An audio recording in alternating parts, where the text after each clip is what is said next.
చెప్పు. నువ్వు మాట్లాడుతూ ఇలా పెట్టేస్తే ఫస్ట్ ప్లేస్ లో ఫోన్ చేయకు. నువ్వే చేసావు మరి చేయకంటే. నేను నీకు కాదు, నీకు ఫోన్ చేసే ముందే చెప్పాను నేను నా బాధ చెప్పుకుంటా ఫోన్ పెట్టేస్తా అని. ఎందుకంటే నా బాధ ఎవరికి చెప్పుకోలేను కదా, నాకు ఎవడో లేడు నీ వల్ల, నీ పుణ్యం అని చెప్పి. నేను ఎవరిదో ఫ్రెండ్ అంటే ఫస్ట్ ఆడికి ఫోన్ చేసి నీ ఫ్రెండ్స్ అప్పుడు మాడాను నేను. వద్దురా ఇవన్నీ వద్దు. ఇప్పుడు కూర్చొని నాకు కదా ఏ రోజు లేదు కదా, ఇప్పుడు కూడా లేదు కదా. వద్దు మరి నా బతుకునవచ్చు కదా.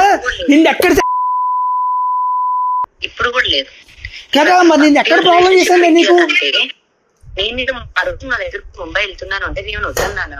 వద్దు అని నా ఆపేసి నేను చెప్తా, నేను నీకు చెప్తా. నేను మాట్లాడుతున్నప్పుడు 1 minute ఆగి వింటే చెప్పు. నువ్వు వెళ్తా అన్నప్పుడు నేనేమైనా ఆపి నేనేమైనా ఇన్వాల్వ్ అయ్యి చేస్తే నువ్వు ఈ మాట అంటే నాకు పడుతుంది, తగులుతుంది. ఆ పిల్లకి ఇంకా నువ్వు వద్దు, అది వదిలించుకోవడానికో లేకపోతే నీ దగ్గర ఉన్నది ఇంకేదో చేయడానికో చేయడానికి అది నేను తను జడ్జ్ చేసుకుంటాం. నన్ను మాట్లాడి ఆల్రెడీ నీ గురించి చెప్పాల్సిందంతా చెప్పేసింది, అర్థమైందా? ఓకే, ఆ తర్వాత కూడా నువ్వెవరు తెచ్చేయడానికి అంటున్నా కాదు. మరిద్దరికి సంబంధం లేదు అన్నప్పుడు నా జీవితం తెచ్చేయడానికి నువ్వెవరు? నేను ఎవరు తెచ్చుకుంటా నీకులాగా ఇంటికి తీసుకొచ్చే? అయ్యో నువ్వు తెచ్చుకుంటావు, సాయి గారిని ఇలా తెచ్చుకుంటావు. ఆడొక్కడే అది నేను ఒప్పుకుంటా.